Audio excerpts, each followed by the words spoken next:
I can't be around family members because they're always trying to set me up. See, a new damn video started. So I'm going to repeat this again. A new video started, so I'm going to repeat this again. I'm going to say that when Ramona, there was another man named Arthur Wilfred. He was a cab driver, I think, from United Fleet or United Cab or White Fleet Cab from New Orleans. I think it was United Cab. He was a cab driver, died in a car accident in 2005, like January or February 2005, before Hurricane Katrina. My dad's name was Arthur Grandpre. But this Tony lady, Antonia Wilfred, they call her Tony. And I forgot what her sister's name. They both look just alike. And as I said, Ramona put stuff in their head and had them both treating me mean. And so Ramona was, the sneaky thing she did was, the sneaky thing that Ramona did was she had, what she did was she had, like tricked me and then dragged me to a stranger's funeral. That Arthur Wilfred guy, I didn't know him. If she tried to say that was a family member's husband or whatever, when he was a doggone stranger to me, and you said Arthur ain't our doggone daddy. But they gave my twin sister such hell when they tried to make it like she was using sickness as an excuse to to avoid going to Arthur's family. That's what they were trying to say. But then they were mad at her and said that she used the biological mom Francis' funeral as a clown show or something. And they were mad at her and she said that they were doing fucked up dirty shit to her and stuff like that. And if so, that sounded like as if they were perping her really bad. But remember I told you I couldn't even get to attend the biological mom, neither parent's funeral. And guess what? For people to say Arthur ain't our daddy, I almost died on Arthur's birthday. I almost died on the same day that Arthur died. And it's funny how foster family members die on biological family members' birthday or vice versa. Or they're born on the same day. Like the biological brother Derek shares the same birthday with the foster niece Kayla. Arthur died on November 17th. Kayla and Derek, their birthday is November 11th. April, the foster sister April's birthday is November 17th. Arthur died on April's birthday. I almost died that freaking day. And so, and then the biological mom, Frances, died 4 days after the foster mom's birthday. And the foster dad, Al, even though he's deceased, shares the same birthday with my cousin Whore Rebecca's daughter, Janiyah. And then they say that certain foster family and biological family members looking like that. Like they were trying to say that the biological brother Wyatt, they've been saying for years that he looked like the foster cousin Shelby. And they had Shelby perping and spying on me. And everywhere I go, he pop up and all fake nice and asked me for my phone number and snuck behind my back and went and told the foster mom about me being homeless. He led me on to think that he wanted to help me out with resources. They were using Shelby to fucking perp me. So I don't respect Shelby. I don't respect, Shelby always been fake nice anyway. And I don't recall seeing a moment with him being like angry, mean, or, but he was fake nice and he ignorantly laugh and think everything is funny. But, the fake foster family, they all sold their souls. They're all satanic bloodline. They're all living a Masonic and living a high life with that family last name Collins. So but some people try to say that our last name Grandpre is like French royalty. Some people try to say that our last name traces back to the amongst the highest of French royalty. That our last name traces back to French royalty. But I'm poor and ain't got shit on the freaking streets. Monica she owns a fucking house and was rich enough to be able to afford to help build her own house and get a house from Habitat for Humanity. Like certain biological family members, they hate me so much that I'm not welcome to know their address or phone number. But they can know all my damn business though. I heard a rumor that Rebecca was supposedly on the verge of homelessness. I don't know. That was just doggone family rumor. But when me and Sean ended up homeless, Ramona cussed us out and called us stupid and falsely accused us of being crazy and wanting to live that way. When, Ramona was taking all of Sean's money and go gamble it up because he's considered mentally disabled. So she would take all of Sean, like she was doing to me too. Take all your damn money and go gamble it up. Like gamble $500 in 3 seconds. Wow. Within less than 5 minutes, you lost all the damn money and then want more?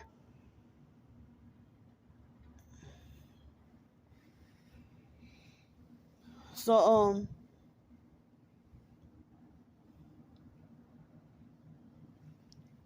yeah, I mean, it seems like whenever there's a family funeral or anything, Ramona just wants the spotlight.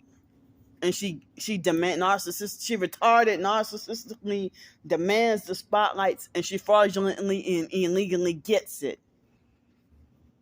As I said, she was the only one out of Francis' kids, the only one that's mentioned out of on Yolanda's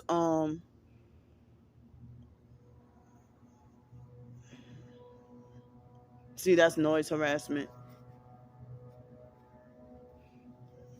It's 12:28. Shouldn't be no damn noise.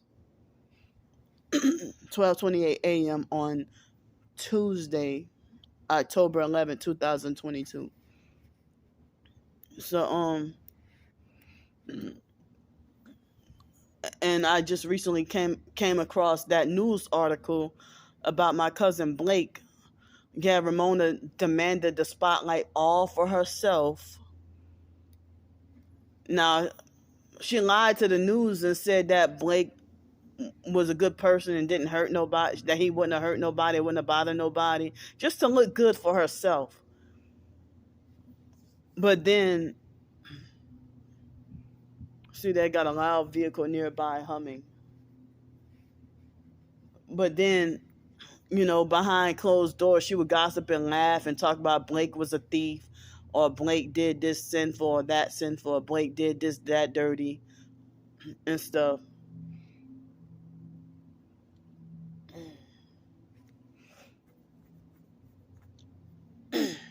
Damn. See that noise campaign. What y'all doing? Lingering noise to try to shut me up. It was so quiet before. It was quiet. It was pin drop quiet, damn it. Before I started this video. Well, the previous video, because this is the second part. Because it's split.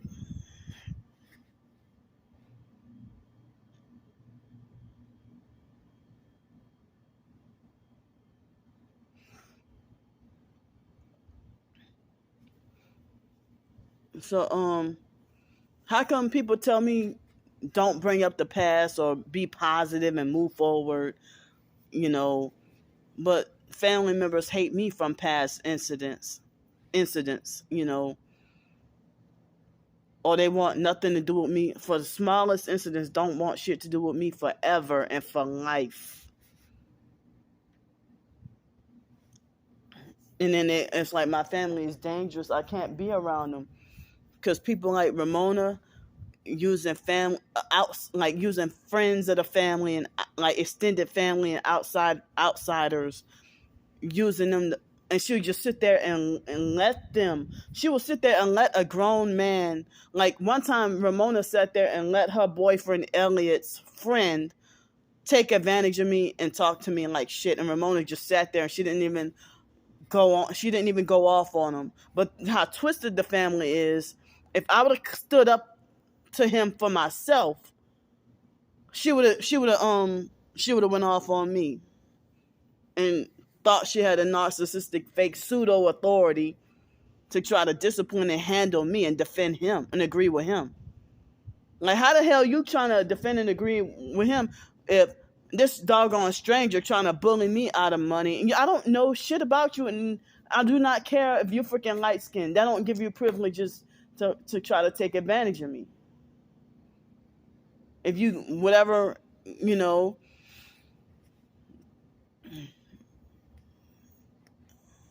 So, I mean, nowadays, I cuss any damn body out. I don't care if you're light skinned with the so-called pretty features and stuff. Like, if you're a perp, I don't have any damn respect for you. I mean, I actually woke up, like, I was born and raised around this doggone colorism. And after I found out the truth, I'm not colorist anymore.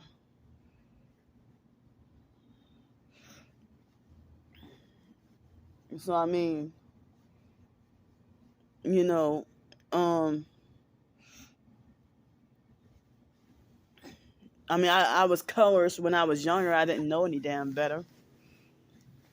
You know, but I don't like or respect my Ramona. You know, it's like, I feel like she's done me dirty enough that my heart is hardened towards her. Like, I don't have any feeling of love towards her anymore. I doggone tried with the whole fucking family when I was younger. And didn't know any better. And didn't know the truth.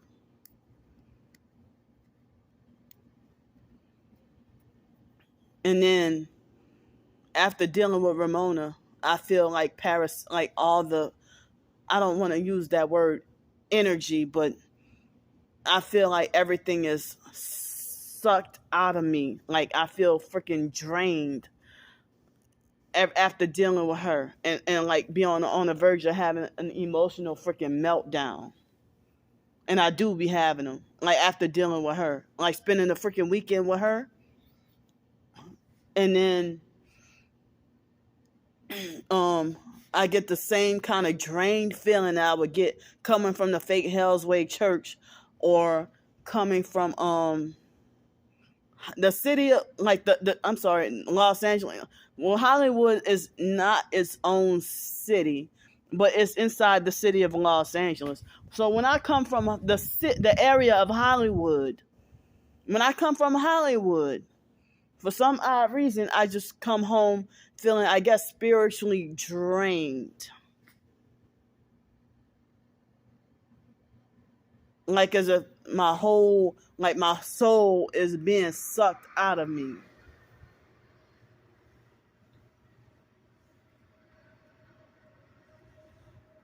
And it seems like Ramona, like, she be surrounded by death and it's a joy to her. But she doesn't, it seems like her life is great and she ain't got to go through hell. You know? She ain't freaking suffering.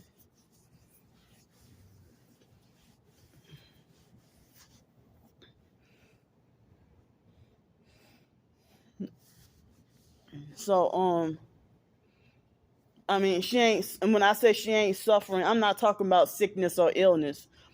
I'm talking about she ain't suffering like being freaking targeted and gang stalked or being hated by society. She's popular and well liked. She lives in a fucking filthy ass house, and that's the main house everybody wants to do parties at. I mean, a filthy, dirty house full of roaches, rats, and who knows what else. Like trillions. She got more roaches in her house than the more dollars of debt that our country America is in. Like she got hundreds of trillions of roaches in her freaking house. No matter where she go.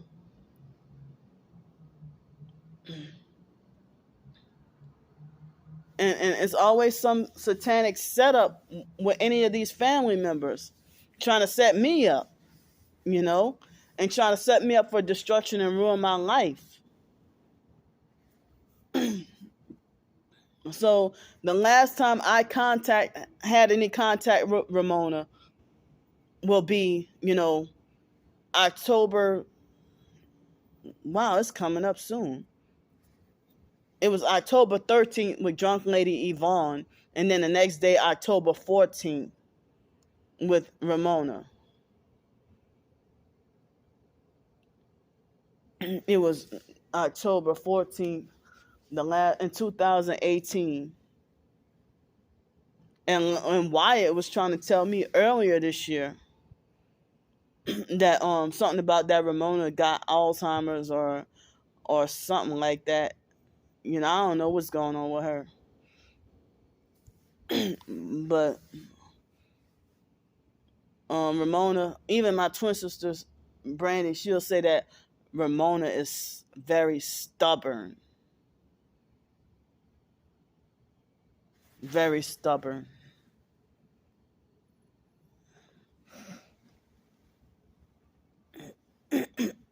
So, excuse me. And nobody says that Ramona is a scammer, a freeloader, or a leech.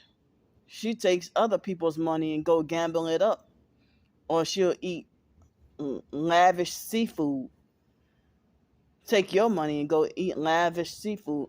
Like Arthur's birthday was June. He was born June 1st. I think he was born June 1st, 1931.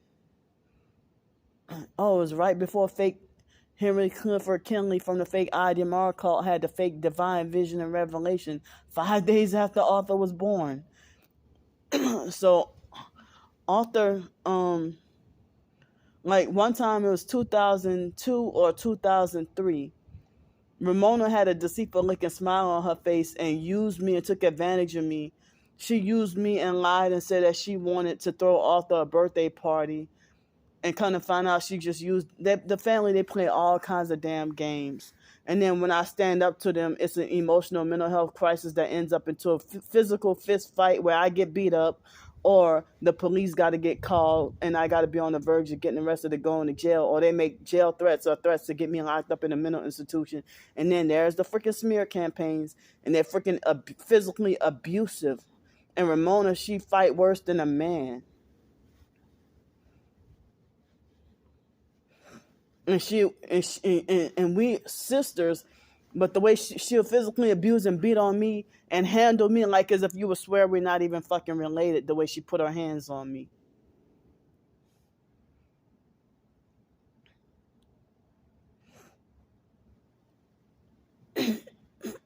like as if she doesn't have any heart for me or any kind of care at all. None of the family do. I mean, my own twin sister would physically abuse and beat me like a street nigga. Like as if there's no, like as if I'm a stranger, like some stranger who came off the street. Like there's like no, like when they physically, family members, even the brothers, if they put their hands on me, it's like as if they fighting the street nigga, like it's no mercy.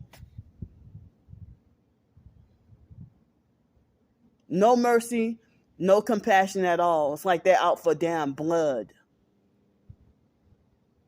And they narcissistically brag about how they fight to kill, especially if they'll try to make it like Sean will fight to kill.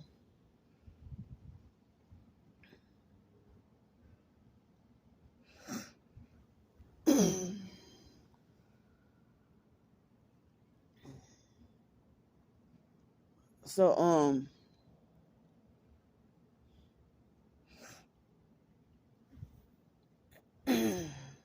so that's how dirty they are, They beat you like a rag doll. And then I had to find out that the biological family, it seemed like they got less mercy and love and compassion towards me. And the foster family ain't got shit for me, but they make it seem like as if the foster family kind of cares a little more.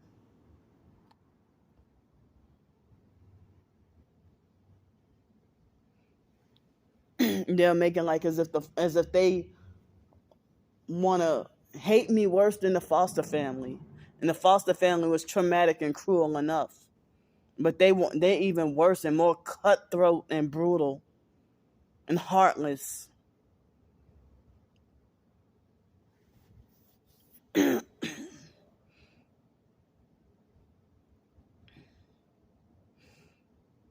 So yeah, so I was trying to say that Ramona tricked me into riding in the funeral limo at that man's funeral. I mean, right after that man's funeral, and she had and I guess the funeral people, like Ramona, forced me to get in the car with her, and she had a deceitful looking smile on her face, and then like the man was like confused, and he was like, "Well, were y'all here? Did y'all ride with us before?" And Ramona had a deceitful looking smile on her face, and I'm like, I looked at her like, "You damn liar." So later on, after the so-called repast, I think some kind of way we ended up at drunk lady Yvonne and Daryl's house in the St. Bernard projects. in the projects.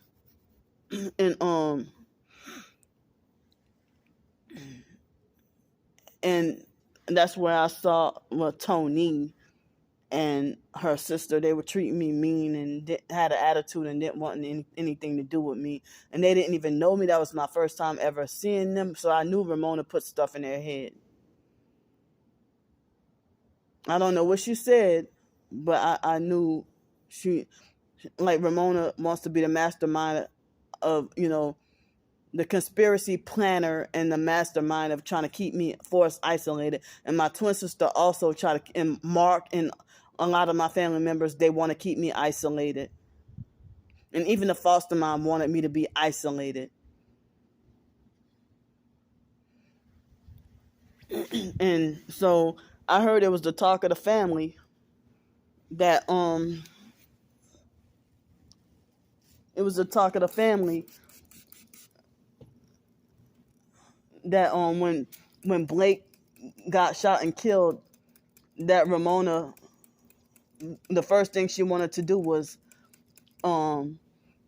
see how much money he had in his pocket. And she obviously took that money for herself. Like, after he just died, and then she went and the first thing she wanted to do was dig through his pockets to see how much money he had. But y'all sit there and freaking tell me about morals. I'm talking about the mentally slow, crazy biological family. Y'all be the first to tell me about morals. But that's I mean, after she took all his money after he was freshly dead, and I think that Blake's death was a ritualistic sacrifice.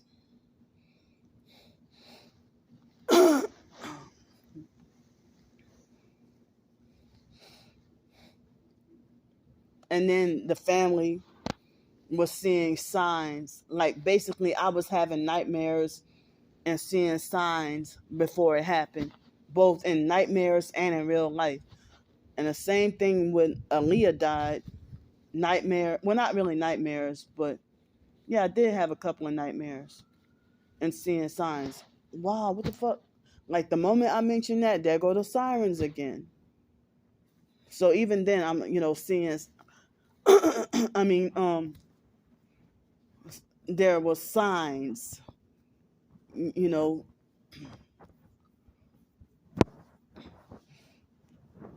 And then my first my first time in my life flying on a plane, my senior year in high school, well, actually was July, but then the return trip was already like after August 1st sometime. It was somewhere in August.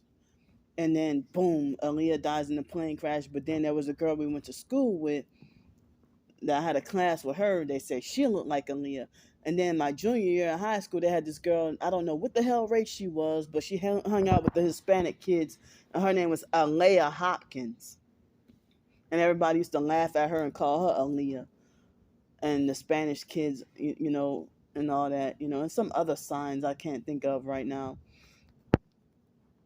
And then boom, on our birthday. But then, some people say, well, Aaliyah faked her death, and Aaliyah's still alive, and she's cloned, and she's a tranny, and stuff like that, But I was having nightmares about Blake, and then, like, it was that Friday night before he died, before he got shot and killed, I started feeling like bad fucking vertigo, like really bad. Everything, the worst of vertigo that I ever had. And had it from then all the way until like February of 2017. And then it was that Sunday, the day after Blake's birthday, which was I guess it was the 11th. The biological brother Mark, and drunk lady, my Aunt Yvonne, which is Blake's mom. Blake's birthday was the day before his mom. And so also my deceased grandma Ruby, all three of their birthdays was December 11th. I almost got struck by a car, and like someone eyewitnessed that a gang stalker, and I didn't know it was part of the gang stalking, but a gang stalker nearly succeeded at striking me with a car that day in Greenville, South Carolina. Over that summer, I had a nightmare about having to go to a so-called family member's funeral, and it was a black lady who was unfamiliar. And so a whole bunch of family members, were at this funeral.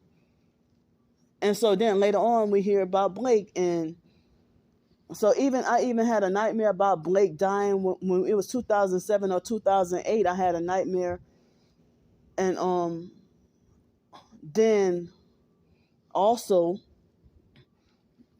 I had a nightmare about myself having guns under my bed and someone trying to come rob me. And then, when I moved into that apartment in Greenville, South Carolina, I didn't realize part of the gang stalking, but I would always hear gunshots right by my window, and I would always have to duck or try to hide inside the tub. And I just moved here. Who the hell is trying to target me? Who the hell is trying to shoot me? It was very scary. I never in my life experienced that really before. And that almost every night I had, dealing with people shooting, and then I would go and look and see no bullets. But I would hear gunshots so close. It was I never really experienced something like that, So I don't want this video to bleed over into another one.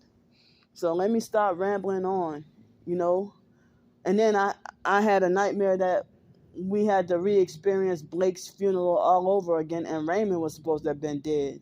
It was really weird. It was after Blake died. We had to re-experience Blake's funeral all over again. Damn. So right when I tried to get my last little nuggets in, that's when they had the loud modified fake car. So I'm gonna go, and I'm freaking my anxiety is really high and I can't sleep. Wait, hold up. See, you need a vehicle this loud? It's ridiculous. That's part of the gang stalking. It's 12:51 p.m. No car that loud should be running the doggone streets so late.